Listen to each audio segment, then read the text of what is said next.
மன நிம்மதிக்காக எதுக்கு ஃப்ளைட்டை பிடிச்சி டெல்லிக்கு போய் ஹரித்வார் போனோன்னு நான் கேட்குறேன்.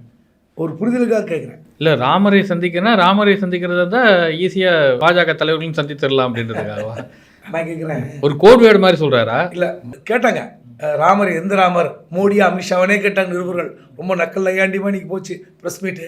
ஆனால் எதுலேயுமே பிடி கொடுக்காமல் நான் ஒரு மன நிம்மதிக்கு போகிறேங்கிறார். நான் இங்கேருந்து நிறைய இது வரும், ரியாக்ஷன்ஸ் வரும், அதுக்கு ரியாக்ட் பண்ண வேண்டியிருக்கிறார். உண்மையிலே மன நிம்மதி வேண்டும் என்றால் தமிழ்நாட்டில் எத்தனை முருகர் கோயில் இருக்குது? திருச்செந்தூர் இருக்குது, பழனி இருக்குது, திருத்தணி இருக்குது.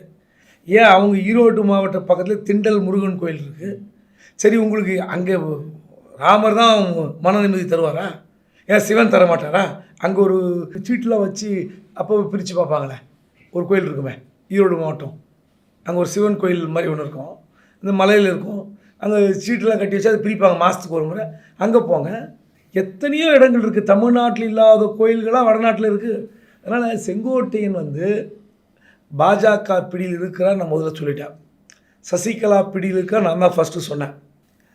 அதாவது இன்றைக்கி தேதிக்கு செங்கோட்டையன் இப்படியே போகிறார்.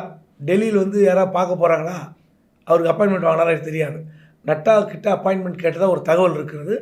இவர் ஹரித்வாரில் உட்காந்துட்டு அப்பாயின்மெண்ட் கிடச்சா அங்கேருந்து பை ரோடு கூட டெல்லியில் பார்த்துட்டு போகலாம். ஆனால் பாஜகவை நம்பினால் ரொம்ப கஷ்டகாலம்தான்.